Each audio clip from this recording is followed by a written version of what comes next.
बिस्मिल्लाहिर्रहमानिर्रहीम। अस्सलाम वालेकुम नाज़रीन, नेचर न्यूज़ से मैं आपका मेज़बान मलिक मोहम्मद हसीब। नाज़रीन, आज हम जिस टॉपिक पर बात करने वाले हैं वो बहुत ही सीरियस टॉपिक है। रिसेंटली आपने देखा होगा कि इथियोपिया में एक आतिशी शाख फट जाता है और वो आतिशी शाख जो फटा है वो 12,000 साल बाद फटा है। जी हाँ नाज़रीन, 12,000 साल बाद। तो आप इससे अंदाज़ा लगा सकते हैं कि ये कितना बहुत बड़े सानिया है और पूरी दुनिया की फिजा को इसने हिला कर रख दिया है। और इसका जो धुआं था वो 14 किलोमीटर तक अबव गया, यानी कि 45,000 फुट।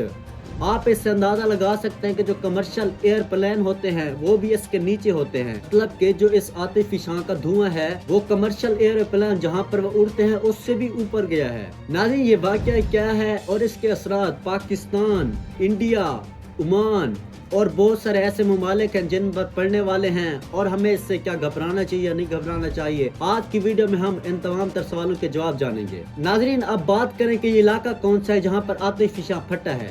नाजरीन, ये इलाका मशरकी अफ्रीका का है। इसका नाम है अफार रीजन। यहाँ पर जमीन की जो प्लेटें हैं वो एक दूसरे से दूर हो रही हैं।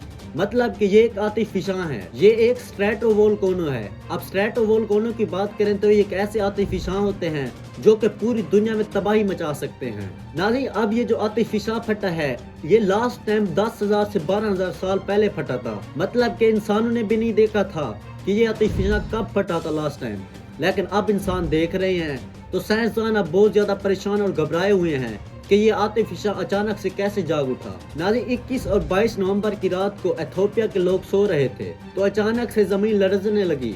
बहुत सारे लोग परेशान हो गए, ये क्या हो रहा है। और फिर एकदम अचानक से धमाका हो गया। उस आतिशी शाख ने लाखों टन राख, धुआं और गैस फिजा में भेज दी। वो जो लावा था उसने जो अपने तमाम तर इम्पैक्ट दिखाना शुरू कर दिए। उसने के जो इर्द गिर्द गाँव थे उसने उसको अपने लपेट में ले लिया। और होता यह है कि जैसे वो धुआं ऊपर की तरफ जाता है आसमान की जानिब तो सारा आसमान काला ही काला हो जाता है। नाज़रीन, अब ये जो राख का धुआं था ये तकरीबन 12 किलोमीटर तक अबव ऊपर तक गया।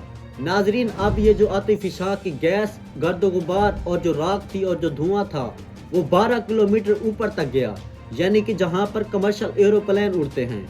नाजरीन, अब राख की जाने बात करें तो राख किस तरफ गई। नाजरीन, पहले राख इथियोपिया में फैली। इथियोपिया से जैसे ही फैली तो फिर वो सूडान की तरफ उसने रुख करना शुरू कर दिया।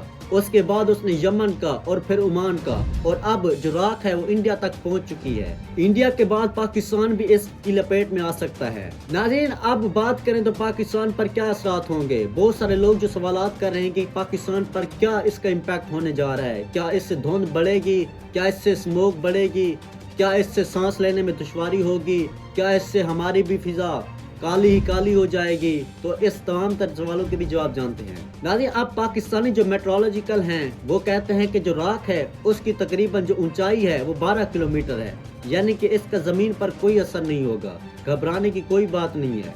हाँ, अगर बारिश होती है या फिर नमी होती है तो जो राख थी वो नीचे तक आ सकती है और जमीन पर भी इसका बहुत बड़ा भयानक इम्पैक्ट हो सकता है। नाज़रीन, अब बात करें कि इम्पैक्ट क्या होगा। इम्पैक्ट जो है वो असल में जहाजों का है, क्योंकि अगर वही राख जहाज के इंजन में चली गई तो वो जहाज को क्रैश कर सकती है। नाज़रीन, अब बात करें क्या वाकई में ये बहुत बड़ा मसला है, तो जी हाँ नाज़रीन, ये वाकई में बहुत बड़ा मसला है। भारतीय रियासत केरला से दुबई जाने वाली फ्लाइट भी मनसूख हो चुकी है। अब बात करें क्यों मनसूख हुई, तो इसी राख की वजह से हुई है, क्योंकि उन्हें खदशा था कि अगर हम इस फ्लाइट को उड़ाएंगे तो जो राख है वो इंजन तक चली जाएगी और इंजन को जब क्रैश करेगी तो इससे जहाज भी क्रैश हो सकता है। नाज़रीन, अब बात करें कि आतिशी शाख आखिर फटते क्यों हैं, तो नाज़रीन, दुनिया के एक इलाका है जिसे ईस्ट अफ्रीकन रिफ्ट कहा जाता है। यहाँ अफ्रीका दो हिस्सों में बट रहा है।